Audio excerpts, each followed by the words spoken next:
Coming up, discussing the Padres bounce back against the Philadelphia Phillies and part two of our power rankings of the top 10 most disappointing D-backs from the 2022 season, all on today's Locked On Diamondbacks podcast. You are Locked On Diamondbacks, your daily Arizona Diamondbacks podcast, part of the Locked On Podcast Network, your team every day.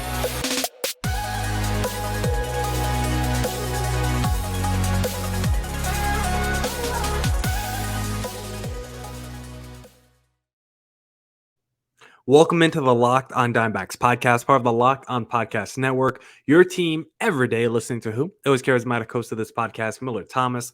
I'm a multimedia journalist and I'm a graphic designer, so please go check out my website, millardthomas24.myportfolio.com. On there you can see all my latest work, from my packages to my articles to my photos and my graphic design. If you want to see more content by me, just follow me on Twitter at CreatorThomas24 for my personal account, or just look up Locked On Diamondbacks about Twitter, Instagram for the podcast handle. Follow us on YouTube, Locked On Diamondbacks on there as well. We need to get that subscriber count up.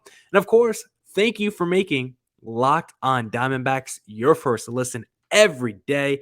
I would not be able to do this podcast without you, my loyal listeners, sharing, subscribing, reviewing, doing all that so I could do this podcast for you. Thank you. It's free and available on all platforms, so please continue to tell your friends. On today's podcast, we're going to be doing, I almost fumbled the bag there. We're going to be doing part two of our top 10 most disappointing D-backs from the 2022 season. But before we get there, I first want to discuss this Padres versus Phillies series because this has been an incredibly fun series to watch so far through the first two games. The two biggest underdogs in the National League. These two were the last two seeds in the wild card race. So it's crazy to think the two worst seeds in the National League playoffs are now fighting in the championship series for the right to go to the World Series to face one of the top two seeds in the American League. I've talked about before. I just love that dichotomy, the compare and contrast of we're going to have a major underdog out of one conference and literally the top dog out the other conference. So I think that's just very fun and very cool to see. But on this Padres versus Phillies series, and specifically game two, the Padres, what a comeback by the Padres to put together a 5-run inning late in that game, like around the 5th inning, because I thought this was going to be a game that the Phillies won. I thought the Phillies were going to steal game two and go up 2-0 in the series and go back home, because I really believed in Aaron Nola in this game, and I really didn't believe too much in Blake Snell, and I was kind of right for half the game because Blake Snell was bad early. He gave up 4 runs in the second inning. I was like, all right, here we go. Phillies up 4-0 in control of the series. And then Aaron Nola gave up a couple runs in that second inning. All right, 4-2. Phillies still in control. But at 5th inning for the Padres, it just all fell apart for the Phillies, fell in line for the Padres, because the Padres went through the whole lineup. I mean, Kim got it started and he was up a second time. I mean, this inning was incredibly long because I had it on at work and literally we were watching it. We saw the Padres come back. Then a couple of my coworkers left for 20 minutes, went to go play some foosball or shuffball. They came back and were like, yo, this inning is still not over yet. And it was just crazy to see the Padres offense just really come through. In that one inning, we saw the Josh Bell and the Brandon Drury back-to-back home runs in this game. And I'm a little shocked that the Phillies conceded this game because they were up early. They were getting to Blake Snell early, but Blake Snell really did settle down after that second inning. He really only had one bad inning. And surprisingly, he went deeper into this game than Blake Snell went deeper into this game than Aaron Nola. And I would have thought that after watching the first couple innings, I thought Blake Snell was going to be the one that struggled, but Aaron Nola just fell apart completely in that 5th inning, and it just worked out in the Phillies' favor, in the Padres' favor. I don't know why I keep getting these two team names confused. And if the Phillies won this game, think about the control, the momentum they would have had going back to Philadelphia, because I had to double check this.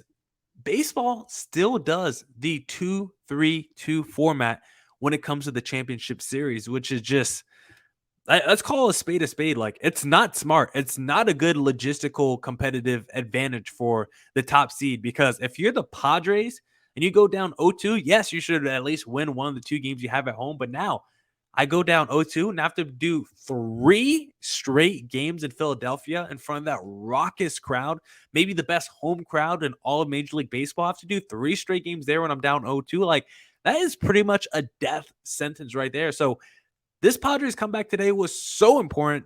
Not one, just because it's always great to win games in a big, important playoff series, but I don't think there's any chance the Padres are going to win the series if they go down. If they would have went down 0-2 heading back to Philadelphia, I think that would have just been absolutely insane. So good job by the Padres to come back and get it done, because I did not think that was going to be possible after seeing how this game started. Also seeing how Bryce Harper is just straight up clicking right now. Like, Bryce Harper is on a different level. I think he has like 1,100, 1,200 OPS so far in the postseason. He went 2 for 4 today. In this series alone, he's got 370 average with an 875 slugging percentage. Of course, a really small sample size, but Bryce Harper has been phenomenal this series. And when you look at what the Phillies offense did today, like, one reason why I still like this Phillies team to win the series, despite losing this game too, is because this offense for the Philadelphia Phillies still put up 5 runs. Like, this offense, when you go back to that Braves series, has put up at least 5 runs or more in, I want to say, 4 of their last 6 games. Like, this offense has been clicking in the postseason.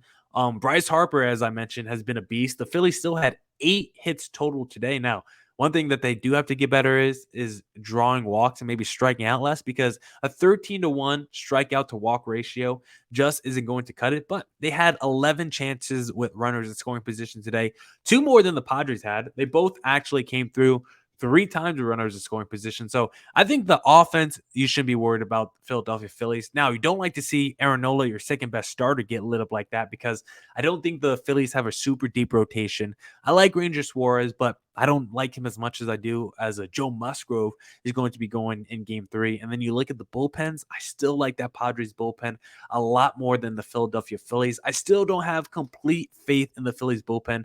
I know they just got David Robertson back, but he even gave up 3 hits and an earned run today.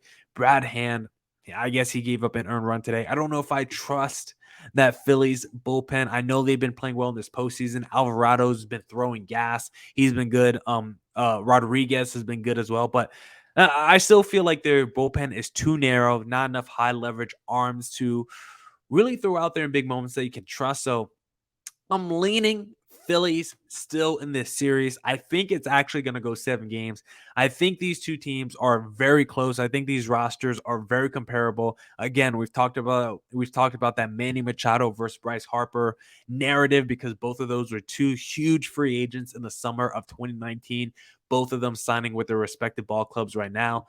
And someone that we saw come through in a big way today, who hasn't done it much in the postseason so far this year, is Juan Soto, who had that big because when did that Juan Soto hit came? It came in he doubled to tie up the game in the 5th inning. So that was huge for Juan Soto, because the Padres were still down 4-3. He hadn't done anything this whole postseason. So basically, I always say basically when I'm about to give you a fact. So the fact that he tied up the game in that 5th inning after all he struggles, maybe that's what gets the monkey off Juan Soto's back and just is the catalyst for him to have a good postseason.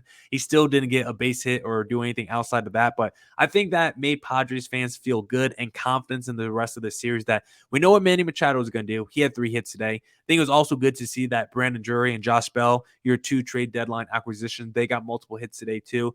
Josh Hader, a 3 strikeout save. Like, your trade deadline additions went off.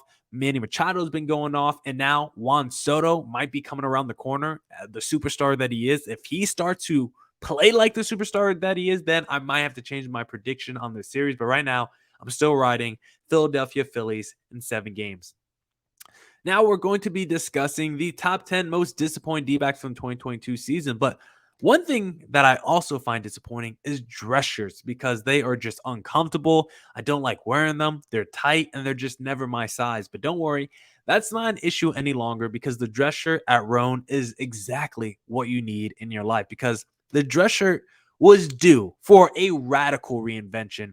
And Roan stepped up to the challenge. Roan's commuter shirt is the most comfortable, breathable, and flexible shirt known to man, and here's why. Roan's comfortable four-way stretch fabric provides breathability and flexibility that leaves you free to enjoy what life throws your way, from your commute to work to your 18 holes of golf. It's time to feel confident with a wrinkle-free shirt without the hassle. With Roan's wrinkle release technology, wrinkles disappear as you stretch and wear the shirt. It's that easy. With Gold Fusion anti-odor technology, you'll be smelling fresh and clean all day long. And on top of that, Roan is 100% machine washable, so you can ditch the dry cleaner altogether. The commuter shirt can get you through any workday and straight into whatever comes next. Head to roan.com/lockedon and use promo code lockedon to save 20% off your entire order. That's 20% off your entire order when you head to RHONE.com/lockedon and use code lockedon. It's time to find your corner office comfort. All right. Let's get back into the podcast and let's discuss the top 10 most disappointing D-backs from the 2022 season. Honorable mentions, let's start with that. We had JB Wendelken, Humberto Castellanos, and then we had a pair of Jordan Luplow and Cooper Hummel here. And then checking in at number 10 for most disappointing D-backs was Geraldo Perdomo. Checking in at number 9 was Noah Ramirez. But now we are here at number 8 for top 10 most disappointing D-backs from the 2022 season. And at number 8, I have Pavin Smith. And this one breaks my heart because I love Pavin Smith. This is a friend of the pod.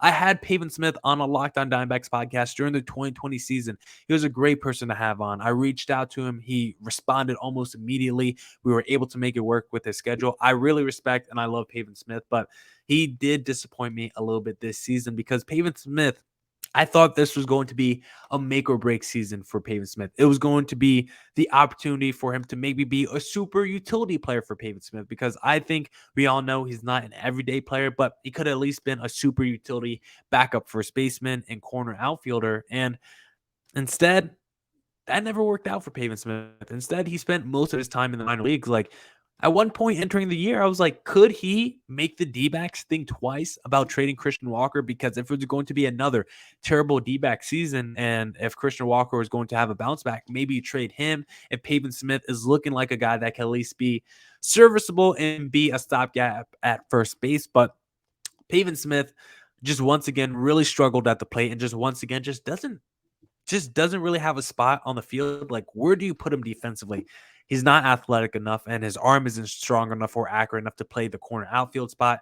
Same reasons go with him playing first base. Like, he could do it first base and probably be serviceable at it, but his bat is just nowhere near what a normal first baseman's bat is. So it's like, where do you put Pavin Smith? It's just very hard to find a spot on the field for him. And then not only was he sent to the minor leagues, like, that was probably good that he was sent to the minor leagues because it led to more opportunities for guys like Jake McCarthy. Like, imagine if Pavin Smith was never sent to the minor leagues, and then Jake McCarthy was like a guy who played every 7 games or so as just a left-handed bat to back up Pavin Smith essentially in right field. Like, that would have been crazy if we never saw Jake McCarthy outside of a super platoon or maybe an injury situation. And Jake McCarthy, like, was maybe our best position player from this past season, him or Christian Walker. So it would have been insane to think about him not being on the major league level for as much time as he was, and Pavin Smith getting those opportunities. And so for Pavin Smith, the future with him on this team is just so unclear, very murky, and I just don't know exactly what to do with him in the future. I think he'll probably still get a couple opportunities start next season. Again, he still might be the backup first baseman to Christian Walker in the future, for at least a foreseeable future, because I don't know about Seth Beer. And you know what? Teaser, he might be on this list later. But let's talk a little bit more about Pavin Smith and his numbers as to why I think he had a disappointing season. Not just because of the expectations I had for him, because let's be honest, I never thought he was going to have a breakout season entering this year. But I was like, as a former first-round pick, he needs to show us something this year. And that's why it was so disappointing, because he is a former, like, number 7 overall pick. And he just doesn't have the offensive profile of someone that should have been drafted that high. Let's start with a little positive, though. He was pretty good in his final 10 games of the season when he came back from the minor leagues. In those final 10 games, a 313 average, which is really good, but 767 OPS, like, that's solid. But This is the best version of you that we've seen, only 767 OPS. You probably want to see that be a little bit better. And another reason why it's just hard to get behind Pavin Smith is because we always talk about on every podcast, Toy Lavello loves the cross matchup, and Pavin Smith just wasn't particularly good when he had that cross matchup because against right-handed batters, Pavin Smith as a lefty only batted 219 against righties with a 695 OPS. Like, that is just not good enough. For runners in scoring position, Pavin Smith wasn't super trustworthy. For runners in scoring position, Pavin Smith batted 212 with a 610 OPS. With men on the bases, he batted 239 with 699 OPS. Like, uh, your first baseman is supposed to be a guy that you could insert into the middle of your lineup, supposed to be a big RBI collector. And we all know that we were never going to see that from Pavin Smith. Pavin Smith, batting average on balls in play, just 262, a really low number. His hard contact stats were pretty similar to what they were last year. 88 mile an hour exit velocity, like that's solid. 35.9% hard hit percentage, like that's solid as well. So the hard contact numbers weren't terrible for Pavin Smith, but the issue is his ground ball rate is just way too high. 44% ground ball rate, like all the hard contact that he makes is probably on the ground. He needs to elevate the ball a little bit more if he wants to take that next step, if he's ever able to take that next step. And one thing that Pavin Smith can do really well is the fastball. He crushes the fastball, which is something you need if you're going to be a major leaguer. You can stick around if you're going to crush the fastball, at least for a little bit, because Pavin Smith, 300 plus average against a fastball and a 500 plus slugging percentage against a fastball. But against breaking balls and off-speed pitches, around a 100 average and around a 175 slugging percentage there. So Pavin Smith, he had his ups and downs, more downs than ups. I think at one point last year, he actually did show something at the plate because there was a point during last season where he was actually batting it where his batting average was like around 280 and he was one of the league leaders, I think, in batting average. Like, I think at one point Pavin Smith was like top 10 in batting average because I don't think he's terrible as like a contact hitter. Pavin Smith can usually get the barrel to the ball. Like, last year, he had an 82.7% contact percentage. This year, 78% contact percentage. So Pavin Smith does kind of have a good eye. He knows how to make contact with the ball. And he knows how to make like decently hard contact. The issue is he just doesn't have the kind of swing, the launch angle to elevate the ball and really send it. He doesn't have that over the fence power. He's just got gap power, and that's about it. And he needs over the fence power if he wants to stay long term at first base. And defensively, he's just not good enough either. So Pavin Smith, you check in at number 8 on my top 10 most disappointing D-backs from the 2022 season.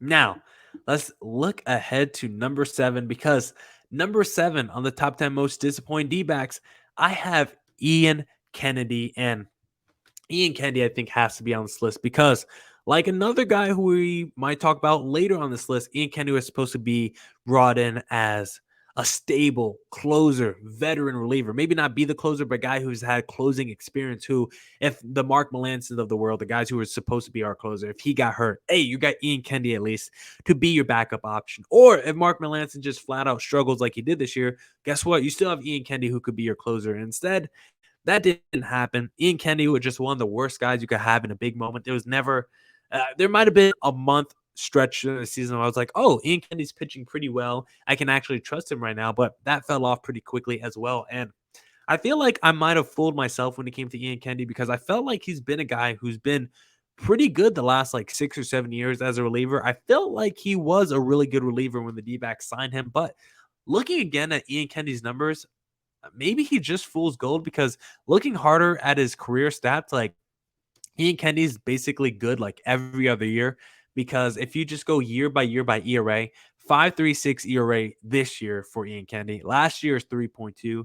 The year before that, and only 14 innings pitched, it was at 9. The year before that, 3.41. The year before that, 4.66. The year before that, 5.38. The year before that, 3.68. The year before that, 4.28.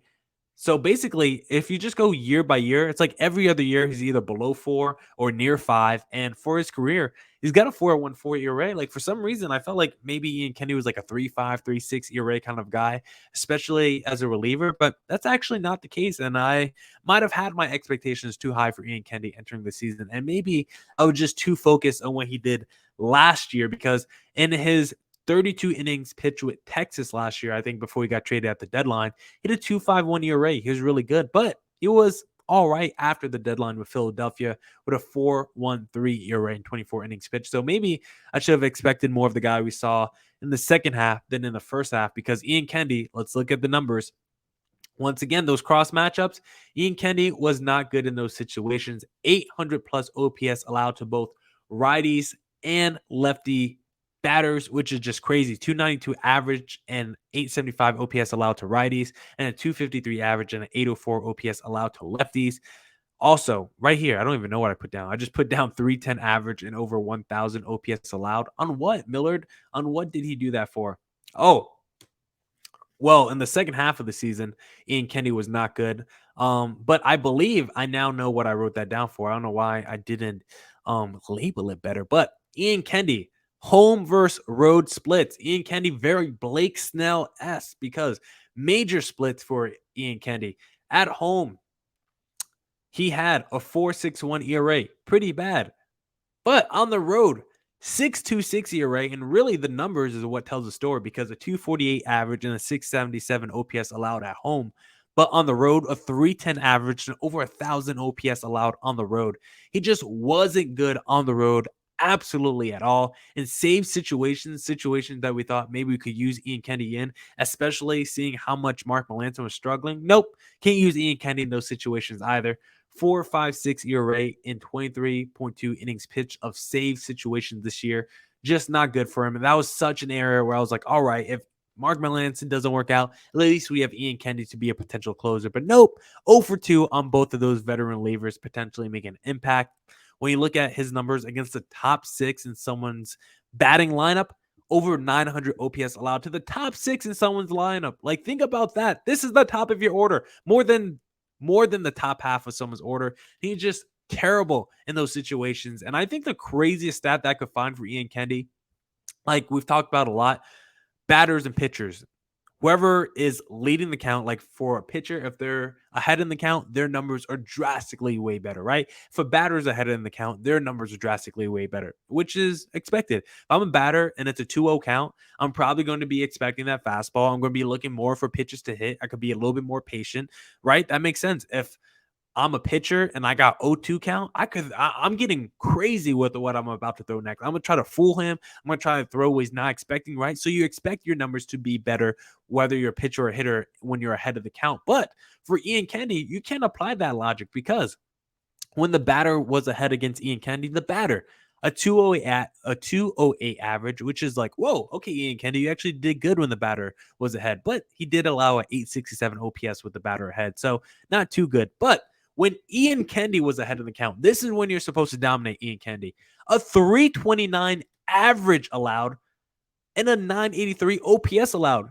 When the batter was ahead, it was only a 208 average. But when Ian Kennedy's ahead, he gives up a 329 average. You turn into a future Hall of Famer when you're ahead of the count against Ian Kennedy, which is just absolutely insane. Another guy who's terrible with 2 outs, which I just hate to see, a 997 OPS and a 313 average allowed with 2 outs. Also wasn't good in a high leverage moments, a 961 and a 311 average and 961 OPS allowed and a high leverage moments for Ian Kennedy. Terrible on 0 days of rest. Like, as a reliever, you got to be ready to go on 0 days of rest. Ian Kennedy, 900 OPS allowed with 0 days of rest. His strikeout rate and his walk rate went in the wrong direction this season. Also had just a really high contact percentage allowed. Like, his contact percentage was like above 80%. I have it here. Just not good enough for Ian Kennedy. Just too much contact given up. His hard contact numbers are what's really disgusting, because he gave up bad contact numbers, just normal contact. But his hard contact numbers, disgusting. A 92.2 exit velocity allowed. He's bottom 1% in the league in his exit velocity allowed, 45.4% hard hit percentage, and every expected stat for Ian Kennedy, expected batting average allowed, expected slugging percentage allowed. It was basically bottom 2% in all those stats. And when you look at the pitches he likes to throw, he gave up a 385 average allowed on his changeup. But get this, 500 or worst average allowed on both his curveball and cutter. Ian Kennedy was not the man we thought he was going to be when the D-backs signed him. He needed to be a stabilizing force in the back end of the bullpen. Instead, he just brought more of the shaky. So once again, we talk about it now at the end of every podcast. Mike Hazen, we know what your homework is this offseason. Go revamp the bullpen. Go fix the bullpen, because I believe the D-backs can compete next year, but it won't happen until this bullpen gets fixed. Now, that's it for this edition of the Locked On Diamondbacks podcast. Come back tomorrow for more Diamondbacks news coverage and insight. Thank you for tuning into today's podcast. Thank you for making Locked On Diamondbacks your first listen every day. I wouldn't be able to do this podcast without you. Now go make your second listen of the day, Locked On MLB, with our pal Sully Baseball, who you hear every Monday on this podcast. And as always, stay safe, stay healthy. Deuces.